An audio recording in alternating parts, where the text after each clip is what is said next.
السلام عليكم ورحمة الله وبركاته. الحمد لله وحده والصلاة والسلام على من لا نبي بعد أما بعد. أعوذ بالله من الشيطان الرجيم. وما آتاكم الرسول فخذوه وما نهاكم عنه فانتهوا واتقوا الله إن الله شديد العقاب. প্রশংসা মাত্র আল্লাহ সুবহানাহু তাআলার জন্য, যেই মহান আল্লাহ সুবহানাহু তাআলা অতীব দয়ালু। সেই মহান আল্লাহ সুবহানাহু তাআলার প্রশংসা করি, সকলে বলি আলহামদুলিল্লাহ। অতঃপর বিশ্বনবী মুহাম্মদুর রাসূলুল্লাহ সাল্লাল্লাহু আলাইহি সাল্লামের ওপর শান্তির ধারা বর্ষণ হোক, আমিন। আল্লাহুম্মা সাল্লি আলাইহি আল্লাহুম্মা বারিক। প্রিয় সম্মানীয় উপস্থিতি, আজকের বিষয় বিদআতের ভয়াবহ পরিণতি। সেই বিষয়কে সামনে রেখে গুরুত্বপূর্ণ তথ্যবহুল আলোচনা করার চেষ্টা করব ইনশাআল্লাহ, যদি মহান আল্লাহ সুবহানাহু ওয়া তাআলা তিনি আমাকে তৌফিক দেন। তাওয়াক্কালতু ওয়া ইলাইহি উনীব। এই মর্মে আল্লাহ সুবহানাহু ওয়া তাআলা বলেন, বিদআত বিদআত কি জিনিস? বিদআত হচ্ছে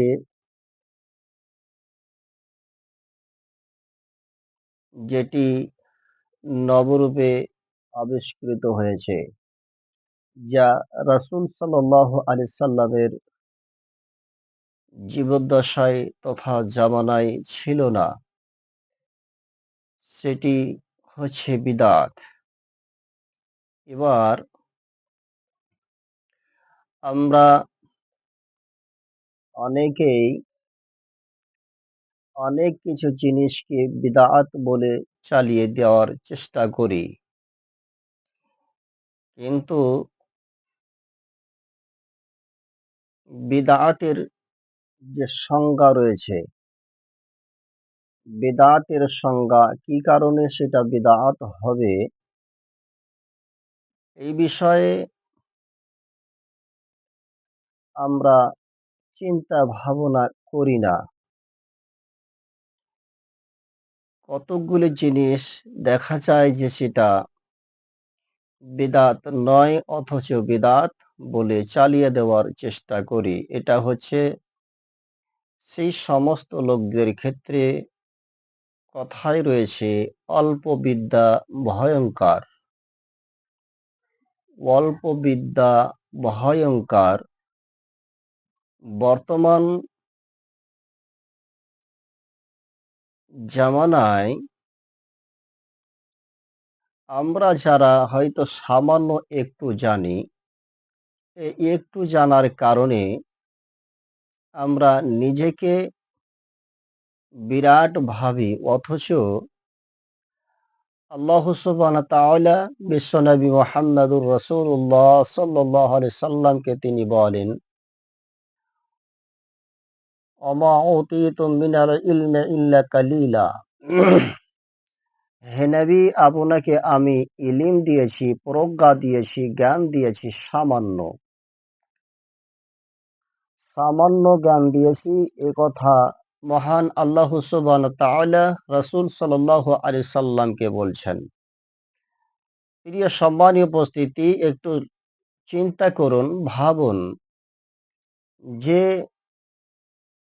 সমগ্র বিশাল জগতের সবচাইতে পাণ্ডিত্য ব্যক্তি, সবচাইতে শিক্ষিত ব্যক্তি, সবচাইতে জ্ঞানী ব্যক্তি, যেই কোনো দিক দিয়ে আদর্শবান, চরিত্রবান, সেই ব্যক্তিকে মহান আল্লাহ সুবহানাহু তাআলা তিনি বলছেন, হে নবী, আপনাকে আমি অল্প জ্ঞান দিয়েছি। আর আমরা সামান্যটুকুন জ্ঞান পেয়ে নিজেকে অনেক কিছু ভেবে ফেলি। তাই না জানার কারণে আমরা অনেক জিনিসকে বেদাত বলে চালিয়ে দেওয়ার চেষ্টা করি। বিদআত বাস্তবে হচ্ছে, বিদআতের সংজ্ঞা হচ্ছে যে আপনি আমি যেই কাজটি করব সেই কাজটি করার পিছনে যদি উদ্দেশ্য থাকে নেকির, উদ্দেশ্য যদি থাকে নেকির, যে আমি এই কাজটি করব, করার কারণে আমি নেকি প্রাপ্ত হব, নেকি পাবো, সওয়াব পাবো। আর সেই কাজটি যদি বিশ্বনবী মুহাম্মদুর রাসূলুল্লাহ সাল্লাল্লাহু আলাইহি সাল্লাম করে না যান, তিনার জামানায় যদি না থাকে, তিনার জীবদ্দশায় যদি না থাকে, সাহাবীদের যদি সেই কাজের প্রতি আমল না থাকে, তিনারা যদি না করে থাকেন, তাবিঈন যদি না করে থাকেন, তাহলে সেক্ষেত্রে সেই কাজটি হবে বিদআত। এই বিদআতের ভয়াবহ সম্পর্কে বিশ্বনবী মুহাম্মদ রাসূলুল্লাহ সাল্লাল্লাহু আলাইহি সাল্লাম বলছেন, ওয়া কুল্লু মুহদাসাতিন ওয়া কুল্লু বিদআতিন যালালা ওয়া কুল্লু দালালাতিন ফিন্নার। রাসূল সাল্লাল্লাহু আলাইহি সাল্লাম তিনি বলছেন, প্রত্যেক নতুন আবিষ্কৃত জিনিস হচ্ছে বিদআত, এবং প্রত্যেক বিদআত হচ্ছে পথভ্রষ্ট, গুমরাহি, এবং প্রত্যেক গুমরাহি হচ্ছে জাহান্নাম। প্রত্যেক গুমরাহি হচ্ছে জাহান্নাম। তো যদি সেই বিদআতের সংজ্ঞার ভিতরে পড়ে, বিদআতের সংজ্ঞার ভিতরে যদি পড়ে, তাহলে সেটি হবে বিদআত, এবং এই বিদআত করার কারণে, বিদআত করার পরিণতি হবে ভয়াবহ, যেটি হচ্ছে জাহান্নাম। একথা রাসূল সাল্লাল্লাহু আলাইহি সাল্লাম তিনি বলেন। প্রিয় সম্মানীয় উপস্থিতি, এই মর্মে আল্লাহ সুবহানাহু ওয়া তাআলা তিনি বলছেন, ওয়ামা আতাকুমুর রাসূলু ফাখুযুহু ওয়ামা নাহাকুম আনহু ফান্তাহু ওয়াত্তাকুল্লাহ ইন্নাল্লাহা শাদীদুল ইকাব। আল্লাহ সুবহানাহু ওয়া তাআলা তিনি বলেন, রাসূল সাল্লাল্লাহু আলাইহি সাল্লাম তোমাদের যা দিয়েছেন তা তোমরা গ্রহণ করো, এবং তিনি যা নিষেধ করেছেন তা বর্জন করো, আর আল্লাহকে ভয় করো, নিশ্চয় তিনি কঠিন শাস্তি দাতা। সূরা হাসর আয়াত নম্বর ৭। অত্র আয়াতে আল্লাহ সুবহানাহু ওয়া তাআলা তিনি বলছেন যে পৃথিবীর মানুষ, আমার রাসূল যেটি তোমাদেরকে দিয়েছেন সেটি তোমরা গ্রহণ করো, সেটিকে নাও, এবং আমার রাসূল যেটিকে যা থেকে তিনি নিষেধ করেছেন সেটাকে তোমরা বর্জন করো, এবং আমি আল্লাহকে ভয় করো, নিশ্চয় তিনি হচ্ছেন কঠিন শাস্তিদাতা। প্রিয় সম্মানী উপস্থিতি, তাহলে অত্র আয়াত দ্বারা আমরা বুঝতে পারলাম, অত্র আয়াতে আল্লাহ সুবহানাহু ওয়া তাআলা তিনি বলতে চাইছেন যে আমার রাসূল যেটি দিয়েছেন, আমার রাসূল যেটি দিয়েছেন সেটি তোমরা পালন করো, সেটিকে তোমরা মান্যতা দাও। তার বিপরীতে আমার রাসূল যেটিকে তো নিষেধ করেছেন সেটিকে বর্জন করো। এবারে আমাকে দেখতে হবে যে আমি যে আমলটি করছি সেই আমলে রাসূল সাল্লাল্লাহু আলাইহি সাল্লামের স্বীকৃতি আছে কিনা, রাসূল সাল্লাল্লাহু আলাইহি সাল্লামের স্বীকৃতি আছে কিনা, রাসূল সাল্লাল্লাহু আলাইহি সাল্লাম তাতে স্বীকৃতি দিয়েছেন কিনা, সেই আমল রাসূল সাল্লাল্লাহু আলাইহি সাল্লাম সাপোর্ট করেছেন কিনা, সেই আমল রাসূল সাল্লাল্লাহু আলাইহি সাল্লাম করেছেন কিনা, এই এই আমল এই যদি এই স্বীকৃতি না থাকে, তবে সে আমল করা যাবে না। যদি আপনি করে থাকেন যে এটি তো নেকির উদ্দেশ্যে করছি, এটি তো নেকির উদ্দেশ্যে, সুতরাং এই ক্ষেত্রে আপনার জন্য ভয়াবহ পরিণতি রয়েছে, আপনার জন্য জাহান্নাম রয়েছে। এবারে রাসূল সাল্লাল্লাহু আলাইহি সাল্লাম যেটি আপনাকে নিষেধ করেছেন, নিষেধ কোনটি? নিষেধ যেটি করেছেন রাসূল সাল্লাল্লাহু আলাইহি সাল্লাম, তিনি নিষেধ করেছেন যে যেখানে আল্লাহ রাসূল সাল্লাল্লাহু আলাইহি সাল্লামের নির্দেশ নেই, আল্লাহ রাসূল সাল্লাল্লাহু আলাইহি সাল্লাম সেই আমলের উপর রাসূল সাল্লাল্লাহু আলাইহি সাল্লামের সম্মতি নেই, সেইখানে আপনাকে বর্জন করতে হবে, সেই আমলগুলি আপনাকে পরিহার করতে হবে, সেই আমলগুলিকে আপনাকে ছেড়ে দিতে হবে। তাহলে আপনি সেই জাহান্নাম থেকে বেঁচে যেতে পারবেন, নতবা আপনার জন্য ভয়াবহ পরিণতি রয়েছে। এই মর্মে মহান আল্লাহ সুবহানাহু ওয়া তাআলা তিনি আরো বলেন, ইয়া আইয়ুহাল্লাযীনা আমানু আতিউল্লাহা ওয়া আতিউর রাসূল ওয়া লা তুবতিলু আমালাকুম। হে ঈমানদারগণ, তোমরা আল্লাহকে মান্য করো, আল্লাহকে মান্য করো, আর রাসূল সাল্লাল্লাহু আলাইহি সাল্লামের অনুগত করো। তোমরা তোমাদের আমল বাতিল করো না। অত্র সূরা মুহাম্মদ আয়াত নাম্বার 33। অত্র আয়াতে আল্লাহ সুবহানাহু ওয়া তাআলা তিনি বলেন যে, ঈমানদারগণ, তোমরা আল্লাহকে মান্য করো, আল্লাহকে মানো, আল্লাহ সুবহানাহু ওয়া তাআলাকে বিশ্বাস করো, মানো, এবং রাসূল সাল্লাল্লাহু আলাইহি সাল্লামের অনুগত করো। রাসূল সাল্লাল্লাহু আলাইহি সাল্লামকে মান্যতা দাও, রাসূল সাল্লাল্লাহু আলাইহি সাল্লামের অনুসরণ করো, এবং তোমরা তোমাদের আমলগুলিকে বাতিল করে দিও না, তোমাদের আমলগুলিকে তোমরা নিজেরাই বাতিল করে দিও না। এবারে আসি যে বিদআতের সংজ্ঞা, যেই বিদআতের সংজ্ঞা, বিদআতের সংজ্ঞা কতগুলি বিদআত, যে আপনি যদি ভাবেন যে এই কাজটি আমি এই কাজ ভালো কাজ, এই ভালো কাজ নিয়ে, যেমন আপনি ফরজ নামাজের পরে সম্মিলিতভাবে মুনাজাত করছেন, আপনি জানছেন, আপনার ধারণা যে এটি ভালো কাজ, তো এই ভালো কাজ আপনি জেনে করেছেন যে এতে নেকি পাওয়া যাবে। বাস্তবে রাসূল সাল্লাল্লাহু আলাইহি সাল্লামের সম্মতি কিন্তু এর উপরে নেই, সেহেতু এই আমলটি বেদাতের মধ্যে গণ্য হবে। আরো আসি,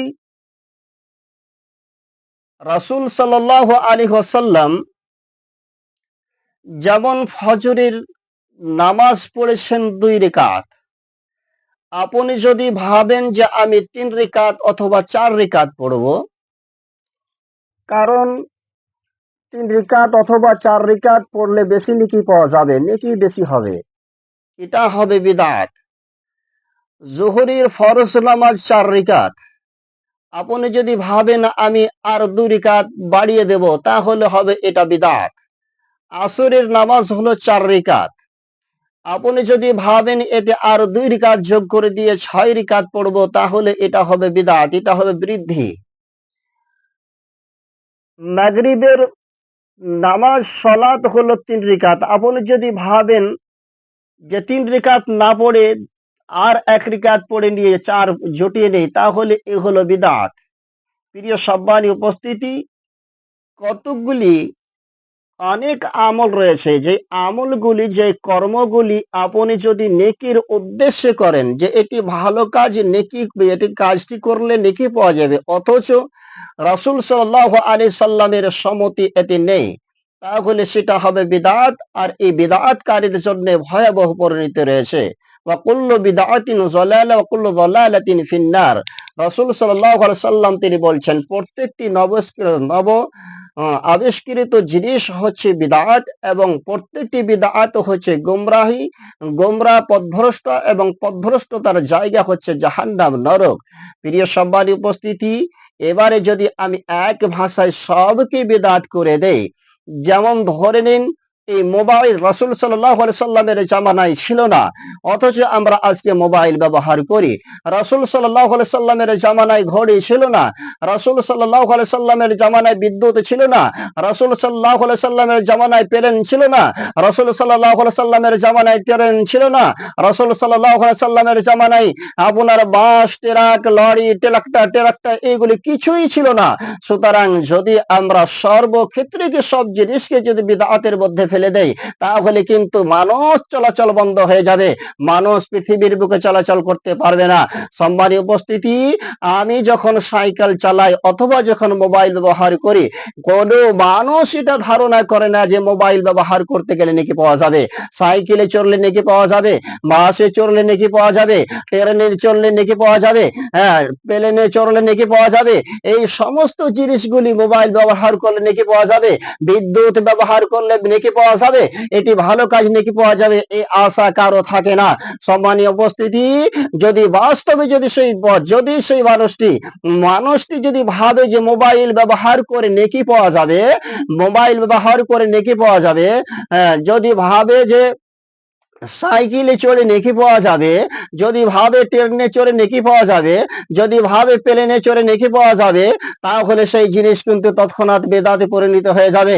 প্রিয় সম্মানীয় উপস্থিতি, তাই আমাদেরকে ভাবনা চিন্তা করে যেইগুলি রাসূল সাল্লাল্লাহু যেগুলি ভালো কাজ, এই ভালো কাজকে ভালো মনে করে নেকির উদ্দেশ্যে সেটি আমল করা, আমল করে, অথচ রাসূল সাল্লাল্লাহু আলাইহি সাল্লামের যুগে ছিল না। রাসূল সাল্লাল্লাহু আলাইহি সাল্লামের এর আমলের প্রতি সম্মতি নেই। রাসূল সাল্লাল্লাহু আলাইহি সাল্লাম এই আমলের প্রতি নির্দেশ দেন নাই। সাহাবীরা সেই আমল করেন নাই। তাহলে সেই ক্ষেত্রে ওই আমলগুলি থেকে আমাদেরকে বিরত থাকতে হবে। একান্ত প্রয়োজন সেই আমলগুলি থেকে বেঁচে থাকতে হবে। নতুবা আপনার জন্য ভয়াবহ পরিণতি রয়েছে, আপনার জন্য জাহান্নাম রয়েছে। রাসূল সাল্লাল্লাহু আলাইহি সাল্লাম, মহান আল্লাহ সুবহানাহু ওয়া তাআলা, তিনি আরো এই মর্মে বলেন, قل إن كنتم تحبون الله فاتبعوني يحببكم الله ويغفر لكم ذنوبكم والله غفور رحيم। হে নবী সাল্লাল্লাহু আলাইহি সাল্লাম, তুমি বলো, তোমরা যদি আমাকে ভালোবাসতে চাও তাহলে আমার অনুসরণ করো, আমার অনুসরণ করো। আল্লাহ তোমাদের ভালোবাসবেন এবং তোমাদের পাপ ক্ষমা করে দেবেন। আল্লাহ বড় ক্ষমাশীল ও দয়াশীল। সূরা আল ইমরান আয়াত নাম্বার 31। অত্র আয়াতে আল্লাহ সুবহানাহু ওয়া তাআলা বিশ্বনবী মুহাম্মদ রাসূলুল্লাহ সাল্লাল্লাহু আলাইহি সাল্লামকে সম্বোধন করে বলছেন, হে নবী, আপনি আপনার উম্মতদেরকে আমার তরফ থেকে বলে দিন যে তোমরা যদি আল্লাহ সুবহানাহু ওয়া তাআলাকে ভালোবাসতে চাও তাহলে তোমরা আমার অনুসরণ করো, আর আমার অনুসরণ করলে আল্লাহ সুবহানাহু ওয়া তাআলা তোমাদেরকে ভালোবাসবেন এবং তোমাদের পাপগুলিকে ক্ষমা করে দেবেন। আল্লাহ আল্লাহ বড় ক্ষমাশীল ও দয়াশীল। সূরা আল ইমরান আয়াত নম্বর 31, সূরা নাম্বার 3। অত্র আয়াতগুলি দ্বারা বোঝা গেল যে বিদআত সেটি যেটি আল্লাহ এবং আল্লাহর রাসূলের অনুমতি নেই, আল্লাহ এবং আল্লাহর রাসূলের সম্মতি নেই, আল্লাহ এবং আল্লাহর রাসূলের নির্দেশ নেই, অথচ আপনি ভালো মনে করে নেকি পাবার উদ্দেশ্যে সে আমল করছেন, সেই আমল সেইটি হচ্ছে বিদআত। অতএব এই বিদআত থেকে আপনাকে বেঁচে থাকতে হবে, নতুবা আপনার আমল বাদ হয়ে যাবে। এই আমল বাদ হয়ে গেলে আপনাকে পস্তাতে হবে, জাহান্নামে যাওয়ার সম্ভাবনা রয়েছে। প্রিয় সম্মানিত উপস্থিতি, তাই আসুন সেইগুলি থেকে আমরা বিরত থাকি। আল্লাহ সুবহানাহু ওয়া তাআলা যেন তিনি আমাদেরকে বাঁচার তৌফিক দান করেন। আমিন। আসসালামু আলাইকুম।